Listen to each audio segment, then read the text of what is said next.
চলে এসেছি various disk blog নিয়ে আরেকটি ব্লগ। শুনছিলেন গল্প হাত। হাত, তার শেষাংশটি শুনবেন। কেমন লাগলো লাইক শেয়ার সাবস্ক্রাইব করতে ভুলবেন না এবং সঙ্গে থাকুন, পাশে থাকুন, দেখতে থাকুন ভেরিয়াস ডিস্ক ব্লগস। মঞ্জিল সেন রচিত হাত গল্পটির শেষাংশ পড়ে আজকে আমি শোনাব। মূর্তিটা বিছানার পাশে এসে দাঁড়িয়েছে। গায়ের রং মিশ কালো, খালি গা, হাঁটু পর্যন্ত কাপড়। এক নজরেই বোঝা যায় আদিবাসী। বাম বাহুর কনুই থেকে নিচের বাকি অংশটা নেই। মূর্তিটা ডান হাত তুলে বাম বাহু স্পর্শ করলো। ঠোঁট দুটো থরথর করে কেঁপে উঠল, যেন কিছু বলতে চাইছে। তারপরই ভুরু কুঁচকে গেল। মুখে ফুটে উঠল একটা সন্দেহ আর অবিশ্বাসের ছাপ। ব্যাস, পর মুহূর্তে ধোঁয়ার মতো মিলিয়ে গেল সেই মূর্তি। শঙ্করসন এক লাফে বিছানা ছেড়ে মাটিতে নেমে পড়ল।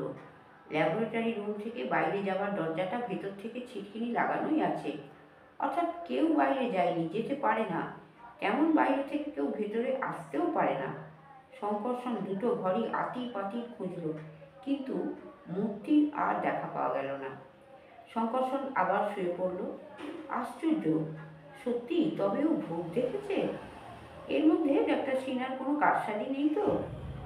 মনে তো হয় না। আর তা যদি হতো তবে উদ্দেশ্যটা কি?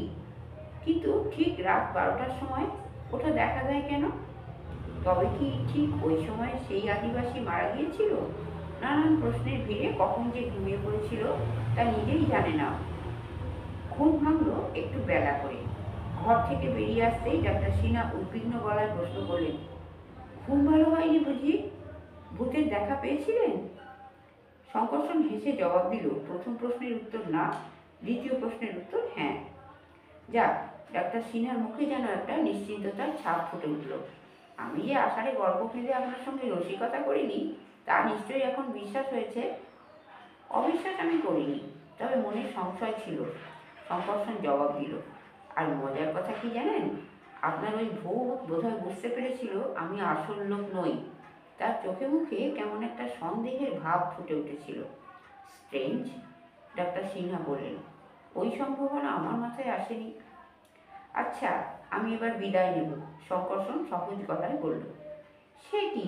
ডাক্তার সিনহা বিমূঢ় কণ্ঠে বললেন, আপনি চলে যাবেন? আমি ভেবেছিলাম। যাচ্ছি, কিন্তু রাত্রিরে আবার আসবো, ডাক্তার সিনহাকে আশ্বস্ত করে শঙ্করসন বলল। ভয় নেই, আমি পৃষ্ঠ প্রদর্শন করছি না। ওহ, তাই বলুন। ডাক্তার সিনহার মুখে স্বস্তির হাসি ফুটে উঠল। ওখান থেকে বেরিয়ে শঙ্করসন যোগাযোগ করলো ডিটেকটিভ ডিপার্টমেন্টের ইন্সপেক্টর রজত বোসের সঙ্গে। দুজনেই সমবয়সী, দুজনের মধ্যে একটা নিবিড় বন্ধুত্ব গড়ে উঠেছে। রজতকেও সমস্ত ঘটনা খুলে বলল। সব শুনে রজত বলল, my god, there are many things in this heaven and earth, my dear সঙ্গ, than are dreamed of in our imagination. ওর কথা বলার ভঙ্গিতে শঙ্করসন না হেসে পারল না। বলল, এক্ষেত্রে ফিলোসফির বদলে ইমাজিনেশন কথাটা সুন্দর ব্যবহার করেছ। তা আমি কিভাবে সাহায্য করতে পারি? রজত প্রশ্ন করল।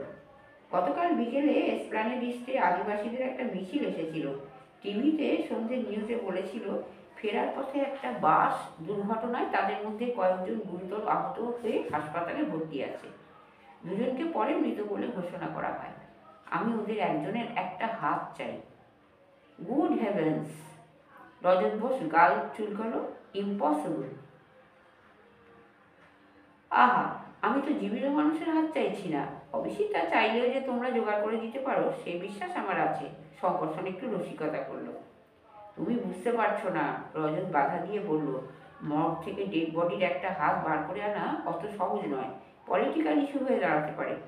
প্লিজ, শঙ্করসন বলল, মাসিকে আর মেশোর কথা বলো না। তোমরা কি পারো আর না পারো তার একটা মোটামুটি জ্ঞান আমার আছে। রজত আবার হেসে ফেলল, বলল, আচ্ছা, দেখছি কি করা যায়। তুমি তো আর হাত নামিয়ে ছাড়বে না ওই ভূতটার মতো। দুজনেই এবার একসঙ্গে হেসে উঠল। মৃত দুজনেরই যে হাত কাটা গেছে সেটা আর রজত খোলসা করে বলল না। ঠিক সন্ধেবেলা একটা প্যাকেটে শঙ্করসনের কাছে হাতটা পৌঁছে গেল।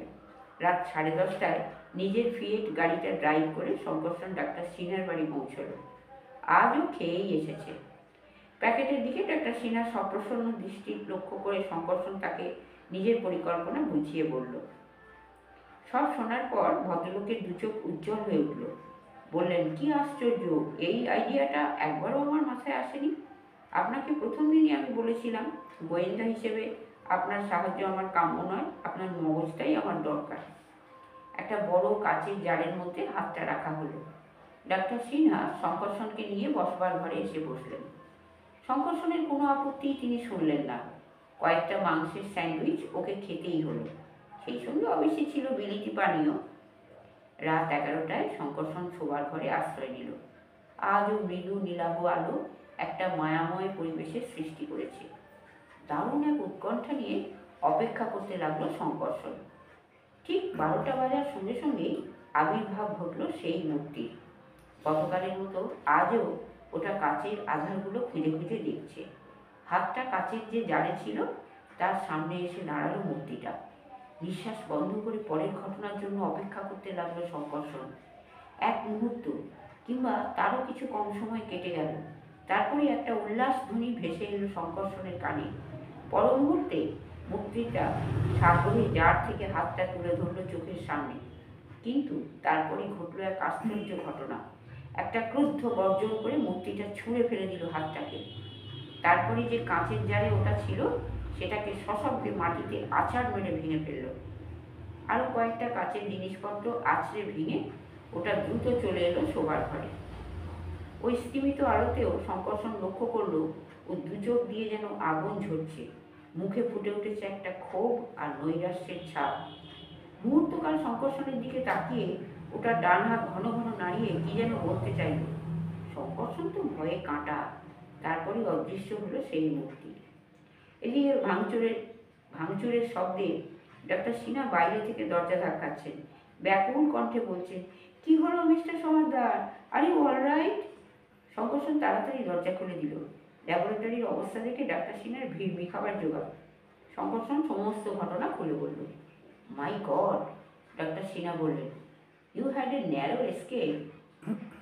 কিন্তু ওটা অমন করলো কেন? আমাকে একটু ভাবতে দিন, শঙ্করসন বলল। ও গিয়ে একটা চেয়ারে বসলো। একটা সম্ভাবনা ওর মনে উঁকি মারছে। ডাক্তার সিনহা আর কোনো প্রশ্ন না করে ল্যাবরেটরি পরিষ্কারের কাজে লেগে গেলেন। সকালবেলা শঙ্করসন বিদায় নিল, বলে গেল রাত্রিরে আবার আসবে। হাতটা ও সঙ্গে নিয়ে গেল। বাড়ি ফিরে ও দাড়ি কামিয়ে স্নান সারলো। তারপর ঘন্টাখানিক ঘুমোলো। কত রাতে ভালো ঘুম হয়নি। ঠিক 10টায় ও বেরোলো। হাতটা নিতে ভুল হলো না।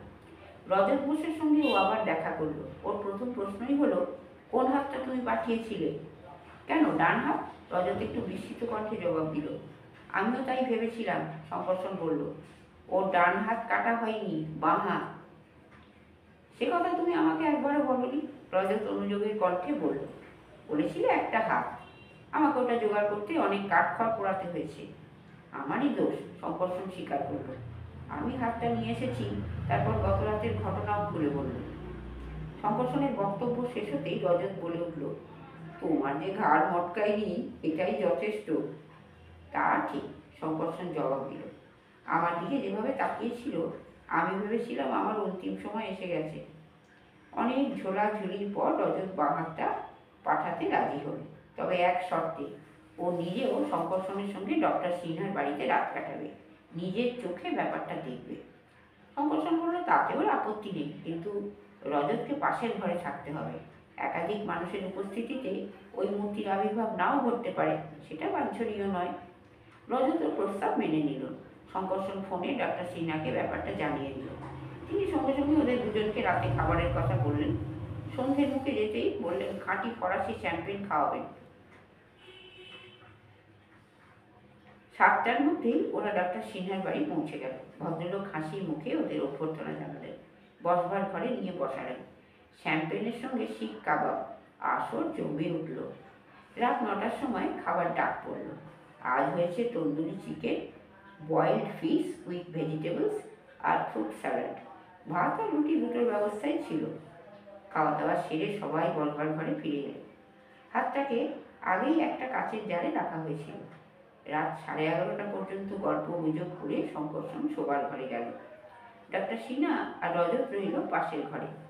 সময় যতই এগিয়ে আসে শঙ্করসনের উৎকণ্ঠাও ততই বাড়ে। গতকাল ভুল হাত আনা হয়েছিল, কিন্তু আজ যদি এটাও গ্রহণযোগ্য না হয়, বাঁ হাত হলেও ওটা তো মূর্তির আসল হাত নয়। রাত 12টা বাজল। নীলাভ আলোয় সেই মূর্তিটা আবার দেখতে পেল শঙ্করসন। ওটা ওর হাত খুঁজে বেড়াচ্ছে।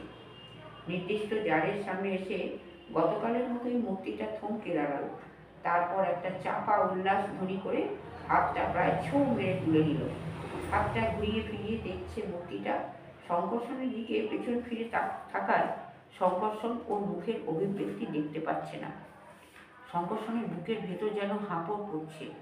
পরবর্তী ঘটনার জন্য রুদ্ধ নিঃশ্বাসে অপেক্ষা করছে ও। হঠাৎ মূর্তিটা পেছন ফিরল, দ্রুত এগিয়ে এলো বিছানার দিকে। শঙ্করসন চোখ বুজে ফেলল। তারপর পিট করে দেখলো মূর্তি বিছানার পাশ ঘেঁষে এসে দাঁড়িয়েছে। শঙ্করসন স্পষ্ট দেখতে পাচ্ছে ওর মুখ। সেই মুখে একটা আনন্দের দীপ্তি। বুকের ওপর থেকে যেন পাষাণ ভার নেমে গেল শঙ্করসনের। যাক, হাতটা গ্রহণ করেছে ভুতুড়ে মূর্তি। তারপরেই মূর্তিটা নিজের ডান হাত দিয়ে ওই কর্তৃক বাঁ হাতটা শূন্যে তুলে কয়েকবার নাড়ালো।